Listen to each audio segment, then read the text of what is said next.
Hola, soy la doctora Rocío Medina, miembro del Consejo Consultor de Nutrición de Herbalife. Estoy aquí para hablarle acerca del sistema cardiovascular, su importancia, cómo funciona, los problemas comunes relacionados con su salud y también para darle algunos consejos de cómo mantenerlo saludable y eficiente. A pesar de que cada vez que vamos al doctor nos toman la presión, muy pocas personas saben en realidad lo que significa. ¿Cómo se relaciona esto con su corazón y con su salud cardiovascular? ¿Qué debe de hacer para mantener su presión sanguínea dentro de un rango normal?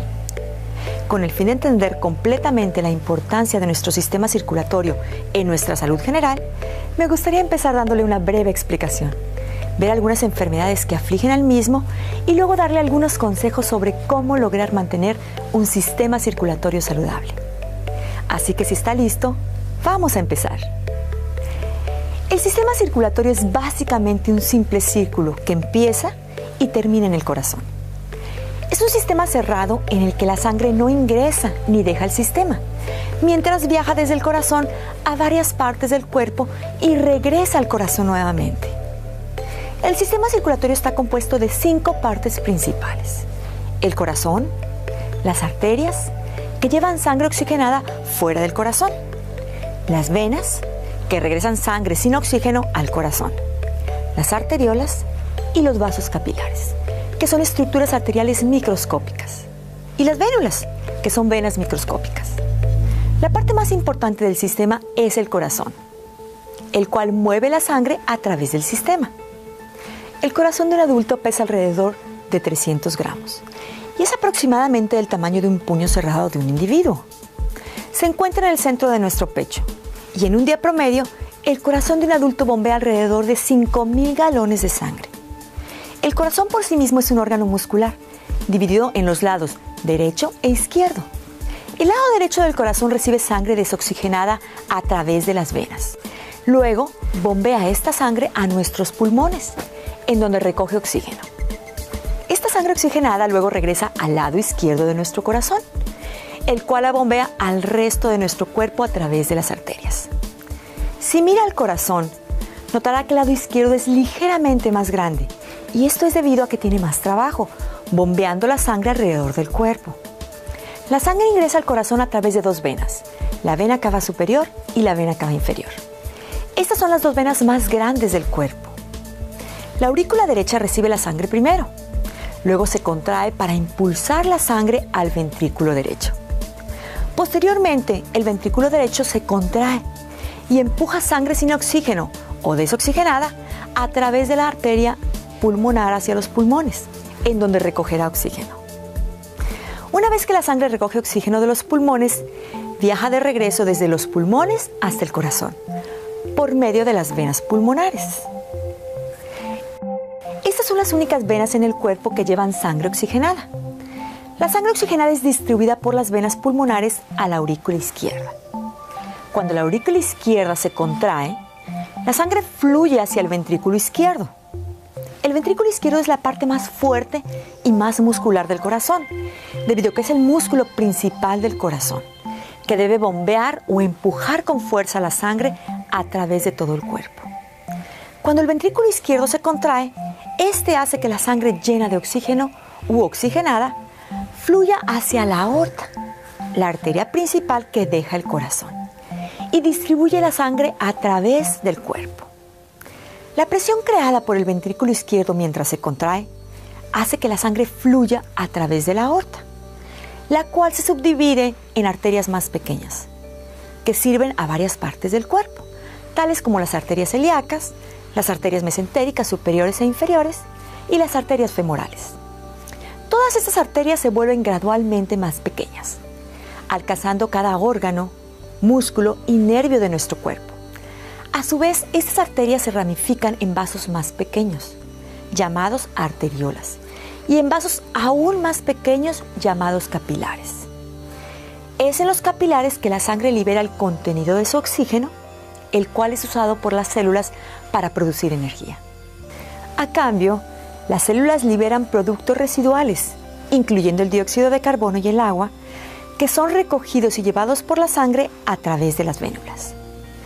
Una vez que se ha realizado este intercambio de materias, la sangre desoxigenada y repleta de residuo comienza su viaje de regreso al corazón.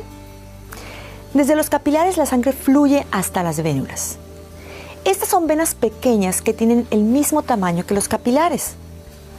Desde las vénulas fluye sangre hasta las venas que la regresan ya sea a la vena cava inferior o a la vena cava superior. Como dije anteriormente, la vena cava inferior y superior regresan la sangre desoxigenada a la aurícula derecha del corazón.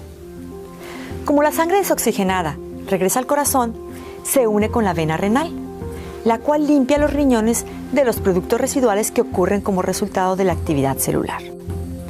Esta limpieza de los riñones se logra a través de las arterias y venas renales. Ahora déjeme hablarle acerca de la presión sanguínea. Como aprendimos hace un momento, el sistema cardiovascular es un sistema cerrado. La sangre que lleva el oxígeno y nutrientes es bombeada alrededor de nuestro cuerpo por nuestro corazón. Como resultado de la acción del bombeo de nuestro corazón y el diámetro y flexibilidad de las arterias que llevan la sangre, nuestra sangre está bajo constante presión. La presión sanguínea es lo que hace que la sangre fluya a través de los vasos. Así como el agua fluye a través de las tuberías, la sangre fluye a través del cuerpo desde las áreas de mayor presión a las áreas de menor presión. La presión sanguínea se mide cuando el corazón se contrae, lo cual se llama sístole, y cuando se relaja, lo cual se llama diástole. Una presión sanguínea sistólica de 120 mililitros de mercurio es considerada una presión sistólica normal, mientras que 80 es considerada una presión sanguínea diastólica normal. En términos comunes, su doctor indicaría esta medida normal como 120 sobre 80. Lecturas más altas son diagnosticadas como presión sanguínea alta. La presión sanguínea alta, así como otras enfermedades de las que les voy a hablar, es una condición médica que requiere el diagnóstico y tratamiento de médicos profesionales. La presión sanguínea alta resulta por la tensión de arterias muy pequeñas llamadas arteriolas. Las arteriolas regulan el flujo sanguíneo a través de nuestro cuerpo. Cuando estas arteriolas se tensan o se obstruyen, nuestro corazón tiene que trabajar más duro para bombear la sangre a través de esta área más pequeña, y la presión dentro de los vasos aumenta. Las personas con presión sanguínea alta lo manifiestan con dolores de cabeza o de pecho, o una sensación de mareo. Es muy importante tratar la presión sanguínea alta, ya que puede afectar a su corazón de la siguiente manera. Endurecimiento de las arterias. La presión sanguínea alta dentro de las arterias puede hacer que los músculos que forman las paredes de las arterias se engruesen. Este engrosamiento de los músculos hará que disminuya el diámetro de las arterias. Hipertrofia cardíaca. La presión sanguínea alta aumenta el trabajo que el corazón debe hacer. Al igual que otro músculo ejercitado fuertemente, el músculo y el corazón crecerán más. Cuanto más grande se vuelve el corazón, menos posibilidades tendrá de mantener un flujo sanguíneo apropiado. Esto causará que usted se sienta débil y cansado, haciendo difícil que se ejercite o realice actividades físicas. Ahora, asumiendo que la presión sanguínea está en la presión sanguínea ideal o casi cerca, existen varias enfermedades que todavía pueden afectar nuestro sistema circulatorio. Veamos rápidamente lo siguiente. La primera condición que quiero cubrir, la cual posiblemente he escuchado, es la enfermedad vascular periférica. En términos sencillos, la enfermedad vascular periférica o EVP, como se le conoce comúnmente, consiste en la obstrucción de los vasos sanguíneos más distantes del corazón, de las arterias y de las venas periféricas. Las arterias y las venas periféricas llevan la sangre hacia y desde los músculos de nuestros brazos y piernas y a los órganos de nuestra cavidad abdominal. Cuando la EVP afecta solo a las arterias y no las venas, es llamada enfermedad arterial periférica o EAP. Las principales formas que la EVP puede tener incluyen coágulos sanguíneos, inflamación o estrechamiento de los vasos sanguíneos u obstrucción.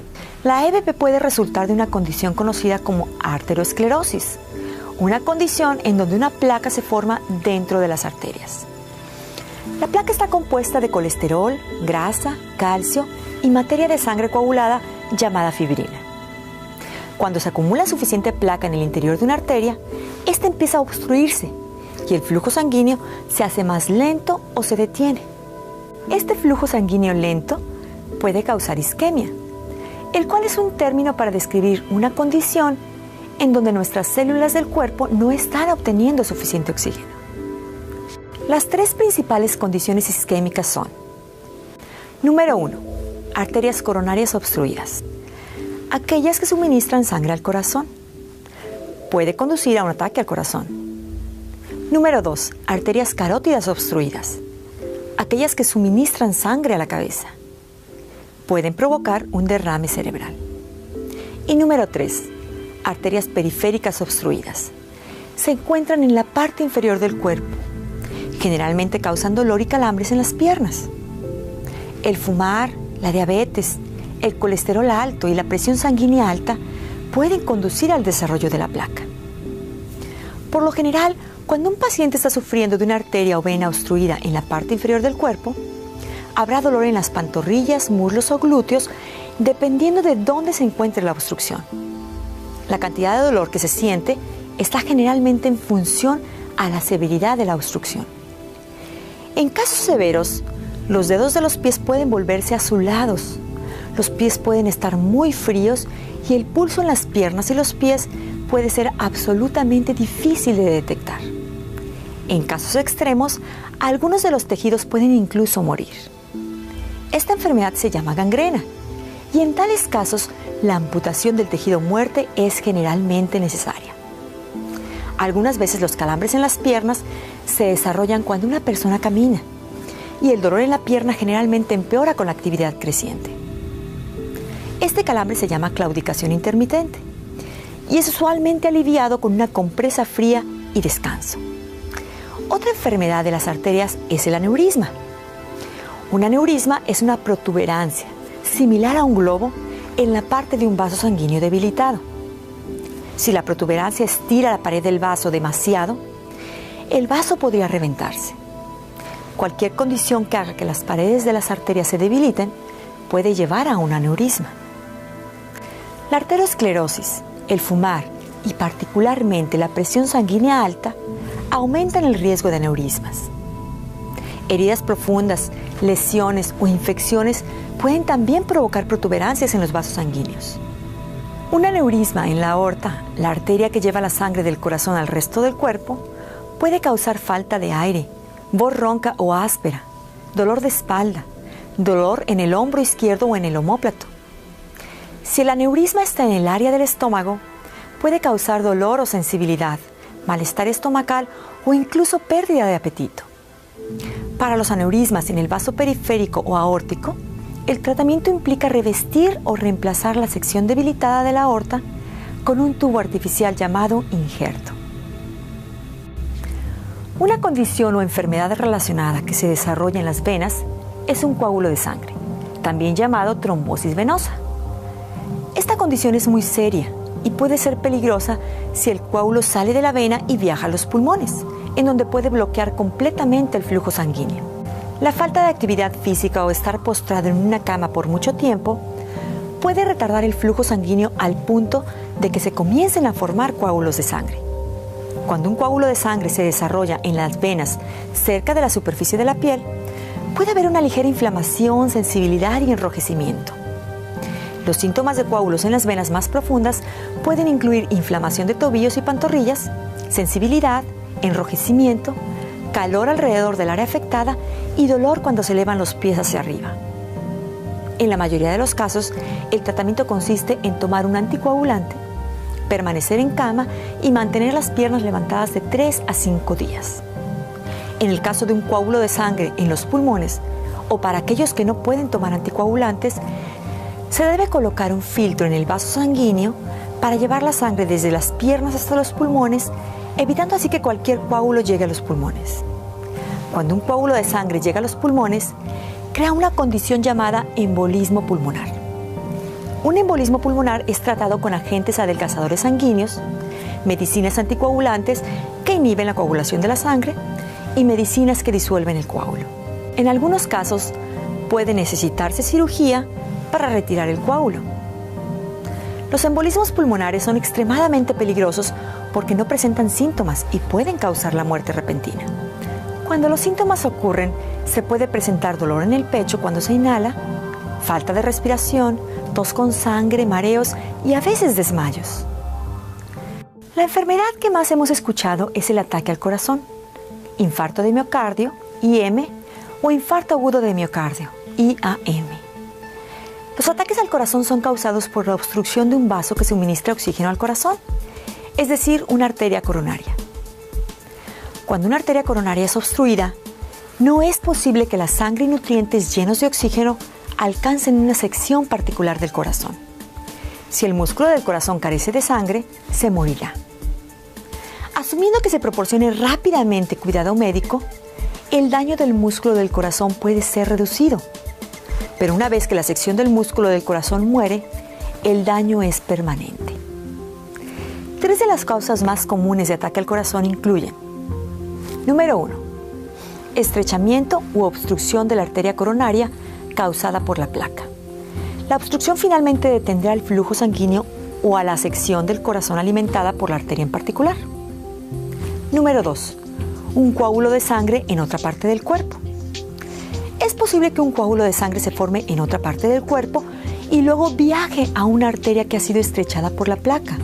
Como la arteria está estrecha, el coágulo de sangre podría alojarse en la arteria, generando inanición de la sangre y nutrientes a una parte particular del corazón. Número 3, un coágulo que se forma en el lugar de la placa suave, en el interior de una arteria. Cuando el interior de una arteria está cubierta por una placa, es probable que la placa se quiebre y sangre. Esta placa, la cual tiene una cobertura delgada, es llamada placa vulnerable. Cuando la placa vulnerable se rompe, esta puede formar un coágulo de sangre. El coágulo crece tanto que bloqueará el flujo sanguíneo a la sección del músculo del corazón alimentado por la arteria. La señal de un ataque al corazón se presenta con un repentino y agudo dolor en el pecho, que se siente como una sensación de presión aplastante o un fuerte peso en el pecho. El dolor puede migrar al brazo, a la quijada, al hombro, a la espalda o al cuello del lado izquierdo. Las mujeres experimentan de forma alterna una sensación de ardor en su abdomen superior, junto con mareo, malestar estomacal y sudor. Debido a que las mujeres no necesariamente experimentan el típico dolor en la parte izquierda del pecho, muchas veces ignoran los síntomas que indican que están teniendo un ataque al corazón. La severidad de un ataque al corazón está determinada por un número de factores tales como: un ataque al corazón puede causar un latido irregular del corazón llamado arritmia. Las arritmias pueden provocar muerte repentina. Puede haber un latido rápido o contracción no coordinado llamada fibrilación ventricular, interrumpiendo el flujo sanguíneo. En este caso, el flujo sanguíneo normal debe restaurarse rápidamente a través de la resucitación cardiopulmonar, RCP, o la terapia eléctrica, desfibrilación. Si la obstrucción ocurre al lado izquierdo del corazón, la condición es mucho más peligrosa. Si a la parte del corazón que carece de sangre se le suministra otra fuente de sangre, muchas veces el mismo cuerpo de la persona responderá ampliando otro vaso que suministre sangre a esa parte del corazón. En este caso, las consecuencias de ataque al corazón son mucho menos severas. Si la atención médica es provista rápidamente después del ataque al corazón, dentro de 1 hora desde que se inició el ataque, se minimizará la cantidad de músculo perdido de corazón. La meta después de un ataque al corazón es regresar el flujo sanguíneo al área del corazón que carece de sangre lo más rápido posible y restaurar un latido del corazón regular para reducir al mínimo el daño al corazón. Los tratamientos incluyen administración de drogas para disolver los coágulos de sangre y regresar el flujo sanguíneo a la normalidad, así como también angioplastía con globo y prótesis endovascular, stenting, los cuales son verdaderos procedimientos de intervención física para abrir el vaso sanguíneo en cuestión y restablecer el flujo sanguíneo en el vaso, así como el músculo del corazón correspondiente. Ahora quiero hablar de una enfermedad que muchas personas frecuentemente malinterpretan por ataque al corazón. Muchas personas que experimentan un dolor agudo en su pecho no están en realidad experimentando un ataque al corazón, sino que están sufriendo de una condición conocida como angina, un síntoma de enfermedad de la arteria coronaria.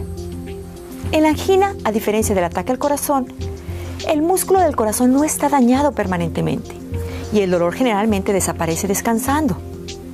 La angina específicamente es un dolor agudo en el pecho que ocurre cuando un vaso enfermo en el corazón, una arteria coronaria, ya no puede distribuir suficiente sangre a una parte del músculo del corazón para cumplir con sus necesidades de oxígeno. La angina generalmente ocurre cuando el músculo del corazón tiene una necesidad extra de sangre, por ejemplo durante el ejercicio, pero también puede ser provocada por estrés emocional, temperaturas frías o calientes extremas, comidas pesadas, el alcohol y el fumar. El dolor no dura más de unos minutos, pero si dura, puede ser señal de una repentina obstrucción total de la arteria coronaria, es decir, de un ataque al corazón. El tratamiento más común de la angina es un cambio de estilo de vida y medicina. El programa de ejercicio debe ser aprobado por un doctor y se deben controlar los factores de riesgo, tales como la arteriosclerosis, la presión sanguínea alta, el fumar y el exceso de peso. Comer saludablemente, no fumar, limitar la ingesta de alcohol y evitar el estrés son generalmente parte del régimen prescrito en respuesta a los ataques de la angina. La medicina más usada para la angina es la nitroglicerina. Funciona casi instantáneamente ampliando los vasos sanguíneos, lo cual mejora el flujo sanguíneo y permite que más sangre llena de oxígeno llegue al músculo del corazón. Otras medicinas usadas para controlar la angina típica son los beta bloqueadores y bloqueadores de los canales de calcio, que reducen las necesidades de oxígeno del corazón, disminuyendo el ritmo cardíaco o la presión sanguínea. La última enfermedad que me gustaría cubrir es el derrame cerebral. Un derrame cerebral es una lesión en el cerebro que también puede afectar severamente al cuerpo. Un derrame ocurre cuando hay una interrupción en la circulación de la sangre en una parte del cerebro o cuando hay sangrado dentro o alrededor del cerebro. Debido a su constante y crítica función, las células del cerebro necesitan un constante suministro de oxígeno.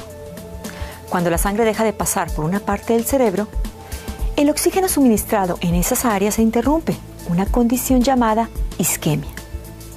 Sin oxígeno, las células cerebrales se mueren rápidamente. Cuanto más tiempo el cerebro se encuentre sin sangre, más severo será el daño. El área del tejido muerto que resulta de la isquemia cerebral es conocido como infarto cerebral. El flujo sanguíneo del cerebro se puede obstruir de dos maneras. Número 1. Un coágulo de sangre que se aloja en una arteria en el cerebro o en el cuello, obstruyendo el flujo sanguíneo. Alrededor del 87% de todos los derrames son causados por coágulos sanguíneos. Y número 2. Una arteria debilitada se revienta en el cerebro. Un 13% de derrames son causados por una arteria que se revienta. Los efectos de un derrame pueden ser moderados o severos, a corto plazo o permanentes. Algunas personas pueden recuperarse rápidamente, otras nunca se recuperan. Esto es debido a que las secuelas de un derrame son determinadas por varios factores, tales como ¿qué parte del cerebro fue afectada? La magnitud del daño ocurrido. ¿Qué tan rápido el flujo sanguíneo fue restablecido a la parte lesionada del cerebro? ¿Y qué tan rápido las partes saludables del cerebro pueden hacer las funciones realizadas anteriormente por el área lesionada? Estas son algunas de las enfermedades más comunes que se presentan en nuestro sistema circulatorio. En todos los casos, la estrategia más importante a seguir es la prevención. Siguiendo un programa de ejercicio simple, adoptar una dieta saludable y evitar factores de riesgo evidentes tales como fumar, tomar alcohol, la obesidad y el sobrepeso contribuirán a evitar las enfermedades cardiovasculares. Tome en cuenta que el sistema cardiovascular es muy importante y frágil. Por lo tanto, cuídelo. Hasta pronto.